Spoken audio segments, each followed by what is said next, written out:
আউযু বিল্লাহি মিনাশ শাইতানির রাজিম বিসমিল্লাহির রহমানির রহিম। বর্ণমালা স্কুল অ্যান্ড কলেজ কর্তৃক আয়োজিত অনলাইন ক্লাসে সকলকে স্বাগত। সুপ্রিয় নবম শ্রেণীর শিক্ষার্থীরা, তোমাদের আজকে আমি আলোচনা করব হিসাব বিজ্ঞান বইয়ের তৃতীয় অধ্যায় অর্থাৎ দুতরফা দাখিলা পদ্ধতি। এটা একটা গুরুত্বপূর্ণ চ্যাপ্টার। এই চ্যাপ্টারটা আমরা মনোযোগ দিয়ে শিখব, আর শিখলে উপকার হবে।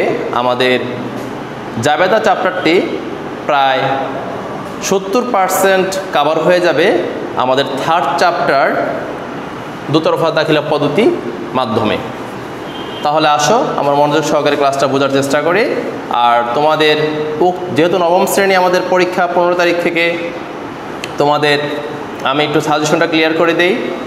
তোমরা লেনদেন চ্যাপ্টারের অঙ্কগুলো করবা, পাশাপাশি দুতরফা দাখিলা পদ্ধতির চ্যাপ্টারের 1, 2, 3 সৃজনশীল করলেই তোমরা কমন পেয়ে যাবা এবং তোমাদের শিখতেও সুবিধা হবে। আসো আমরা আজকের ক্লাসটা শুরু করি। প্রথমে আসা যাক যে দুতরফা দাখিলা পদ্ধতি জিনিসটা কি বা কাকে বলে। সুপ্রিয় শিক্ষার্থীরা, আমি তোমাদের একটা সংজ্ঞা লিখেছি, সঠিকভাবে অর্থাৎ বিজ্ঞানসম্মত উপায়ে সঠিকভাবে হিসাব প্রণয়নের জন্য অর্থাৎ হিসাব রাখার জন্য যে ব্যবস্থায়, যে পদ্ধতিতে লেনদেন সমূহের দ্বৈত সত্তা, দ্বৈত মানে দুটি পক্ষ, দ্বৈত সত্তা মানে দুটি পক্ষ, দ্বৈত সত্তা যথাযথভাবে লিপিবদ্ধ করা হয় তাকে দুতরফা দাখিলা পদ্ধতি বলে।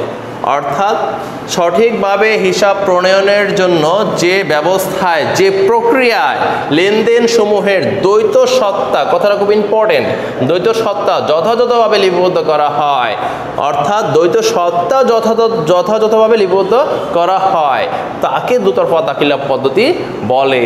দুতরফা মানে হলো দুটি পক্ষ বিশ্লেষণ করা।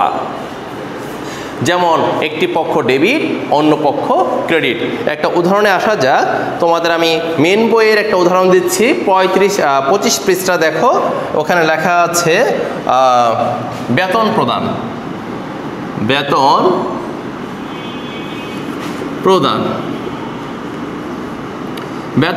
ধরো 20,000 টাকা।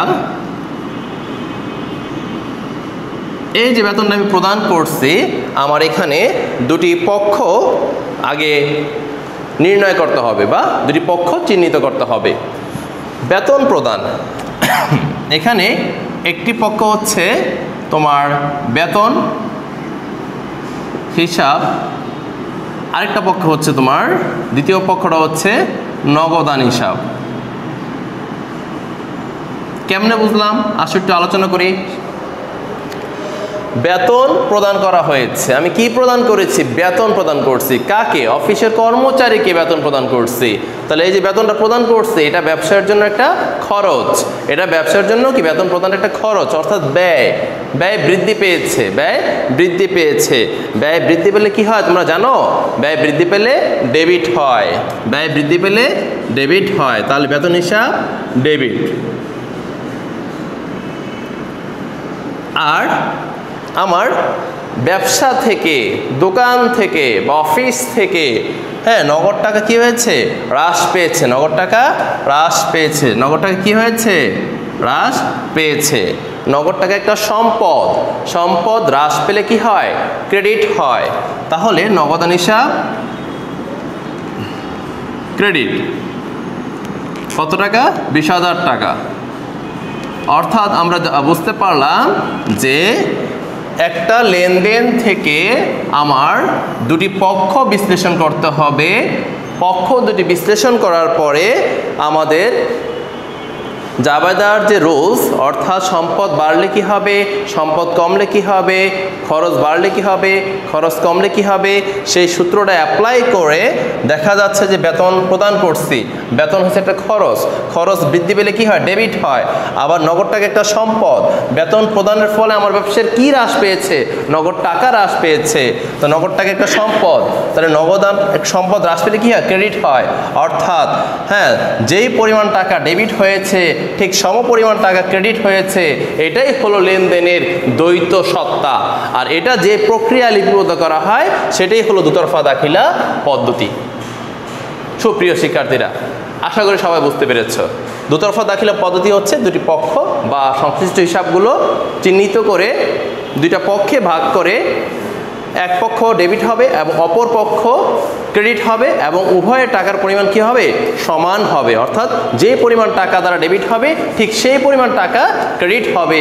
এটাই হলো লেনদেনের দ্বৈত সত্তা। আর এটাকে বলা হয় হিসাব কি, দুতরফা দাখিলা পদ্ধতির মূল নীতি।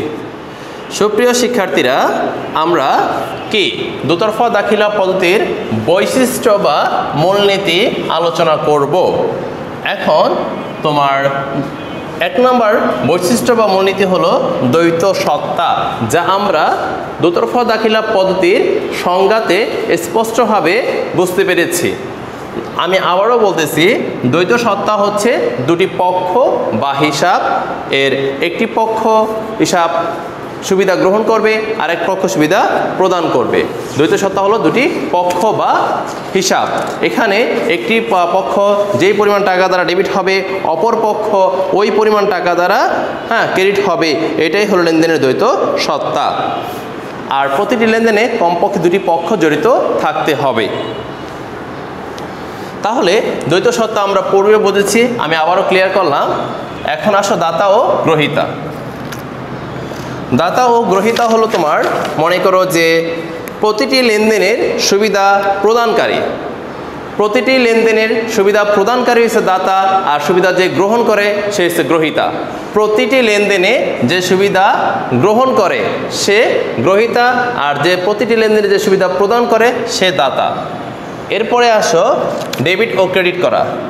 তোমার সুবিধা গ্রহণকারী হিসাবকে করা হবে ডেবিট, আর সুবিধা প্রদানকারী হিসাবকে করা হবে ক্রেডিট। যে পরিমাণ টাকা দ্বারা ডেবিট করা হবে ঠিক ওই পরিমাণ বা সমপরিমাণ টাকা দ্বারা কি করা হবে, ক্রেডিট করা হবে। এরপরে আসো সমান অঙ্কের আদান প্রদান। আমরা যেই পরিমাণ টাকা ডেবিট হবে ঠিক ওই পরিমাণ টাকাই তো ক্রেডিট হবে, তাহলে সমান অঙ্কের আদান প্রদান নিশ্চিত হবে। সামগ্রিক ফলাফল, যেহেতু প্রতিটি লেনদেনে আমাদের যেই পরিমাণ টাকা ডেবিট হচ্ছে ঠিক ওই পরিমাণ টাকায় ক্রেডিট হচ্ছে, সেহেতু একটা দিন শেষে বা নির্দিষ্ট সময় শেষে আমাদের সামগ্রিক ফলাফল নির্ণয় সহজ হবে, কারণ মোট ডেবিট টাকা মোট ক্রেডিট টাকার সাথে মিলে যাবে। তাহলে আমরা দুতরফা দাখিলা পদ্ধতির মূলনীতিগুলো আমরা আবার একটু সারসংক্ষেপ বলতেছি। দ্বৈত সত্তা হলো দুটি পক্ষ, এক পক্ষ দিবে, যে দিবে সে দাতা, আরেক পক্ষ গ্রহণ করবে সে গ্রহীতা। গ্রহণকারীর হিসাবটা হবে ডেবিট, আর দাতা বা যে প্রদানকারী তার হিসাবটা হবে ক্রেডিট।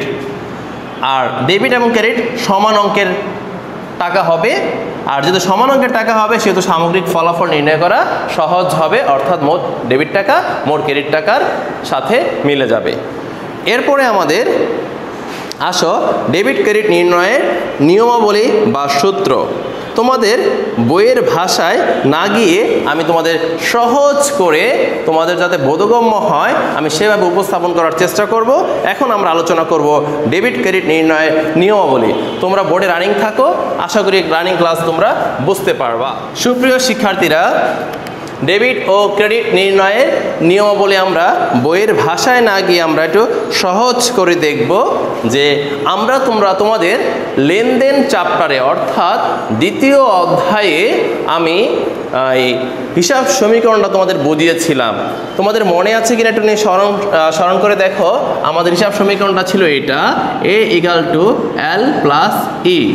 পরবর্তী থেকে এটা বিশ্লেষণ করে আমরা পেয়েছিলাম A=L+C+R-EX-D। তো এখানে দেখা যাচ্ছে যে আমাদের হিসাব সমীকরণের উপাদান কয়টা? 1 2 3 4 5 6টা হিসাব সমীকরণ উপাদান মোট 6টা। এই 6টাকে যদি আমরা একটু বিশ্লেষণ করি তাহলে আমরা ডেবিট ও ক্রেডিট নির্ণয়ের সূত্রাবলী পেয়ে যাব। আমাদের এখানে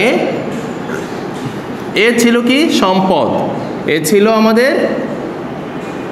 আমাদের এখানে এ দিয়ে বোঝানো হয়েছিল সম্পদ। আমাদের ইএক্স দ্বারা বোঝানো হয়েছিল ইএক্স দ্বারা বোঝানো হয়েছিল খরচ বা ব্যয়, আর ডি দ্বারা বোঝানো হয়েছিল উত্তোলন। ডি দ্বারা কি বোঝানো হয়েছিল শিক্ষার্থীরা? ডি দ্বারা বোঝানো হয়েছিল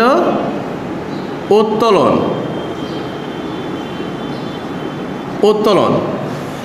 এখন এই তিনটা আইটেম সম্পদ, খরচ, উত্তোলন, দেখো সম্পদ, খরচ, উত্তোলন। তো সুপ্রিয় শিক্ষার্থীরা, আমাদের হিসাব সমীকরণ আমাদের উপকার করতেছে দুতরফা দাখিলা পদ্ধতি শিখতে। আমি বলেছিলাম তোমাদের লেনদেনের হিসাব সমীকরণটি প্রত্যেকটা চ্যাপ্টারে আমাদের অঙ্ক করতে সহায়তা করবে। তারই একটি ছোট্ট প্রমাণ আমরা আবারও পেয়ে যাচ্ছি। অর্থাৎ হিসাব সমীকরণের এ মানে সম্পদ, ইএক্স মানে খরচ, ডি মানে উত্তোলন, এই তিনটা উপাদান বৃদ্ধি পেলে ডেবিট, হ্রাস পেলে ক্রেডিট। ছোট্ট একটা এক্সাম্পল দিচ্ছি আমি তোমাদের, যে মনে করো যে আমি এটার এক্সাম্পল দিই, সম্পদের এক্সাম্পলটা দিচ্ছি আমি।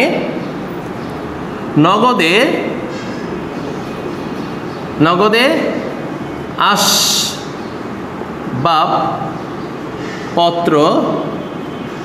ক্রয় কত টাকা? 20,000 টাকা।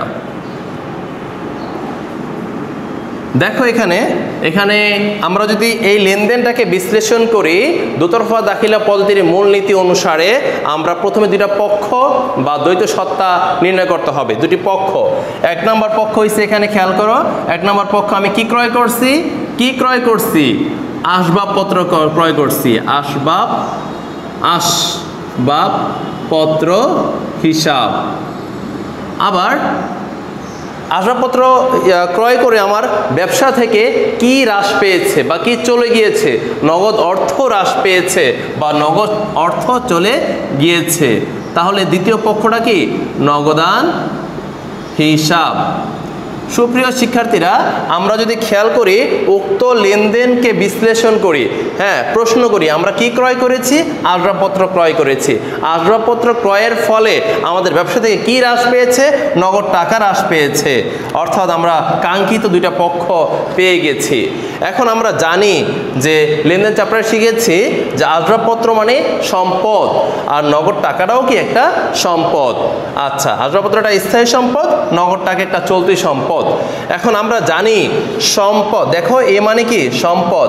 সম্পদ বৃদ্ধি পেলে ডেবিট।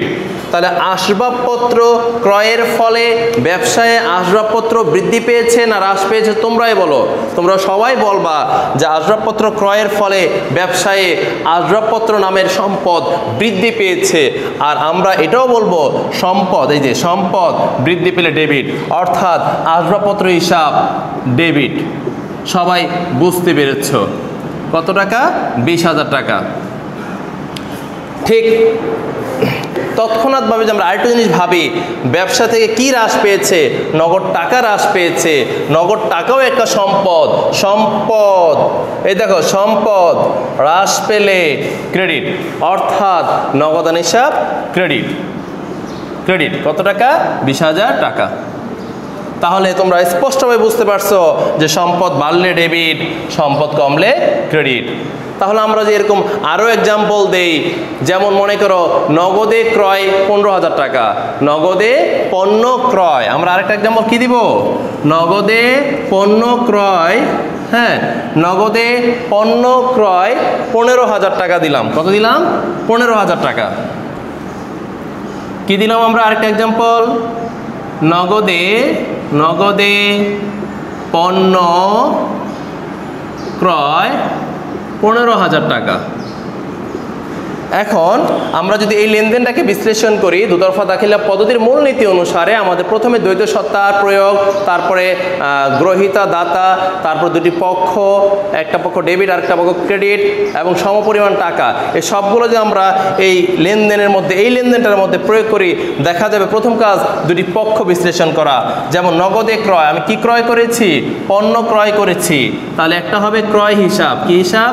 ক্রয় হিসাব। ক্রয় হিসাব। আরেকটা পক্ষ কি? আমি কিভাবে ক্রয় করেছি, মাধ্যমটা কি, নগদ টাকা না চেক না ধারে? নগদ টাকায় ক্রয় করেছি, অর্থাৎ আরেকটা হলো নগদান হিসাব।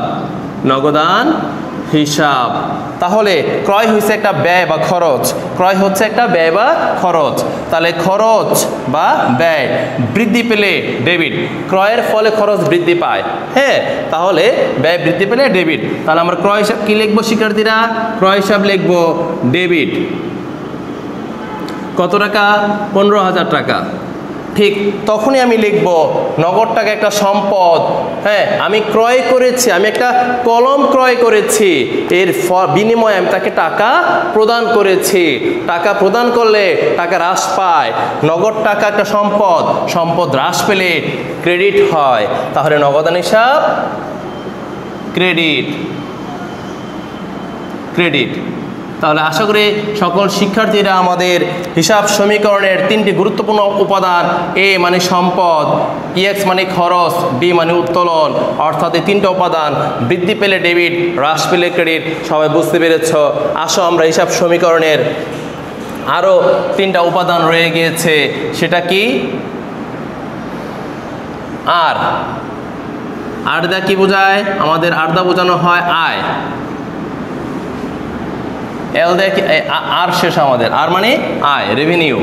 এল মানে লায়াবিলিটিস। এল মানে কি? লায়াবিলিটিস, অর্থাৎ দায়। আমরা যদি ইংলিশ শব্দটা এখানে ইউজ করি তোমরা দেখতে পাবে এরকম হবে শব্দগুলো। হ্যাঁ, আর মানে এখানে আমাদের রেভিনিউ, REVENUE, রেভিনিউ অর্থাৎ আয়। আয়। এল মানে লায়াবিলিটিস, LIA, হ্যাঁ, BILITIES, লায়াবিলিটিস অর্থাৎ দায়। আর আরেকটা শব্দ আমাদের এখানে রয়ে গেছে, তোমার এল চলে গেল, আর কি আছে? সি। সি মানে আমাদের ক্যাপিটাল, ক্যাপিটাল অর্থাৎ মূলধন। তাহলে সুপ্রিয় শিক্ষার্থীরা, হিসাব সমীকরণের মোট উপাদান 6টা, 1 2 3 4 5 6। তাহলে 1 2 3 এই তিনটা বাড়লে ডেবিট, কমলে ক্রেডিট, সহজ হয়ে গেল। অবশিষ্ট রয়ে গেছে আয়, দায়, মূলধন। আয়, দায়, মূলধন, এই তিনটা উপাদান রয়ে গেছে। এই তিনটা উপাদান হবে এই তিনটা উপাদানের বিপরীত, অর্থাৎ বৃদ্ধি পেলে ক্রেডিট, হ্রাস পেলে ডেবিট। তাহলে আমাদের কি ডেবিট ক্রেডিট নির্ণয়ের সূত্র আমি হিসাব সমীকরণ থেকে খুব সহজভাবেই প্রমাণ করে দিয়েছি এবং তোমরা খুব সহজভাবে মনে রাখতে পারবা, এটা আমি বিশ্বাস করি। এখন আমি এটা বৃদ্ধি পেলে ডেবিট না ক্রেডিট, এটা আমি বামে লিখতেছি, তোমরা একটু খেয়াল করো। এই তিনটা আইটেম, হ্যাঁ, বৃদ্ধি পেলে কি হবে? ক্রেডিট। বৃদ্ধি পেলে কি হবে শিক্ষার্থীরা? ক্রেডিট। বৃদ্ধি পেলে হবে ক্রেডিট, আর হ্রাস পেলে হবে ডেবিট। হ্রাস পেলে কি হবে? ডেবিট। সুপ্রিয় শিক্ষার্থীরা, আমি তোমাদের বোঝার স্বার্থে আমি আবারও বলতেছি যে হিসাব সমীকরণের 6টি উপাদান, 3টি উপাদান বৃদ্ধি পেলে ডেবিট, হ্রাস পেলে ক্রেডিট। ঠিক বিপরীতভাবে অবশিষ্ট 3টি উপাদান আয়, দায়, মূলধন বৃদ্ধি পেলে ক্রেডিট, হ্রাস পেলে ডেবিট। যদি এই দুইটা সূত্র তোমরা সহজভাবে মনে রাখার চেষ্টা করো তাহলে আশা করি, হ্যাঁ, তোমার লেনদেনের ডেবিট ক্রেডিট নির্ণয় সূত্রগুলো খুব সহজে তোমরা আত্মস্থ করতে পারবা এবং পরীক্ষা ফলাফল খুব ভালো হবে। বলতে পারো স্যার এখানে একটা এক্সাম্পল দেন। আমি একটা এক্সাম্পল দিচ্ছি। মনে করো কি, যেমন মনে করো নগদে বিক্রয়, নগদে, হ্যাঁ, বিক্রয়। তো নগদে বিক্রয় 10,000 টাকা মনে করো, সাপোজ। তাহলে এই লেনদেন থেকে আমরা যদি একটু দুতরফা দাখিলা পদ্ধতির মূলনীতিগুলো প্রয়োগ করে প্রথমত দুইটা পক্ষ নির্ণয় করতে হবে। সংশ্লিষ্ট দুইটা পক্ষ হবে, এক নগদান হিসাব, বিক্রি করে আমরা কি পাইছি? নগদ টাকা পাইছি, নগদান হিসাব। আর দুই পেয়েছি বিক্রয় হিসাব, অর্থাৎ দুটি সংশ্লিষ্ট দুটি পক্ষ হলো নগদান হিসাব আর বিক্রয় হিসাব। নগদ টাকা একটা সম্পদ, সম্পদ বৃদ্ধি পেলে ডেবিট, অর্থাৎ নগদান হিসাব আমরা সংক্ষিপ্তভাবে ডিআর লিখতে পারি, ডেবিট। নগদান হিসাব ডেবিট, আর ডেবিট ডিআর মানে ডেবিট এখানে সংক্ষিপ্ত রূপ। আর বিক্রয়, আর একটা হিসাব কি? বিক্রয়। বিক্রি করলে আমাদের কি হয়? আয় হয়। আয় বিক্রি করলে আমাদের আয় বাড়ে, বিক্রি করলে আমাদের আয় বা মুনাফা বৃদ্ধি পায়। তাহলে বিক্রি করলে আয় হয়, আয় বৃদ্ধি পেলে ক্রেডিট, অর্থাৎ বিক্রয় হিসাব ক্রেডিট। কত টাকা? 10,000 টাকা, 10,000 টাকা। তাহলে আমরা দুতরফা দাখিলা পদ্ধতির মূলনীতি এবং ডেবিট ক্রেডিট নির্ণয়ের সূত্রগুলো আমরা যদি মিলাই দেখব সব এক সূত্রে গাঁথা, অর্থাৎ প্রতিটি ডেবিট টাকা প্রতিটি ক্রেডিট টাকা সমান। দুটি পক্ষ থাকবে, হ্যাঁ, তোমার একটা পক্ষ একটা পক্ষ যেই পরিমাণ টাকা দ্বারা ডেবিট হবে, অপোজিট পক্ষ ঠিক সমপরিমাণ টাকা দ্বারা ক্রেডিট হবে। তাহলে আমরা এখন স্পষ্টভাবে বলতে পারি যে হিসাব সমীকরণের মাধ্যমে ডেবিট ক্রেডিট নির্ণয়ের সূত্রটা সহজভাবে আমরা বোঝাতে পেরেছি। আশা করি তোমরাও সহজভাবে বুঝতে পেরেছ। ধন্যবাদ সবাইকে, এবং আমরা পরবর্তী ক্লাসে সৃজনশীল 1 আলোচনা করব, তারপর আমরা সৃজনশীল 2 আলোচনা করব। তার আগ পর্যন্ত তোমরা উক্ত অধ্যায়ের মেন বই থেকে এমসিকিউগুলো পড়ার চেষ্টা করবা, এবং আমাদের যেহেতু সামনে পাওয়া 15 তারিখ পরীক্ষা, ওই 15 তারিখ পর্যন্ত সংশ্লিষ্ট সৃজনশীল 1, 2 আমরা আলোচনা করে দিব। 1, 2, 3 আলোচনা করে দিব, আর বাকি যে উক্ত অধ্যায়ের যে থিওরিগুলো আছে এগুলো আমরা পরে এক সময় আবার আলোচনা করে দিব। সেই পর্যন্ত সবাই ভালো থাকো। ধন্যবাদ সবাইকে। আল্লাহ হাফেজ।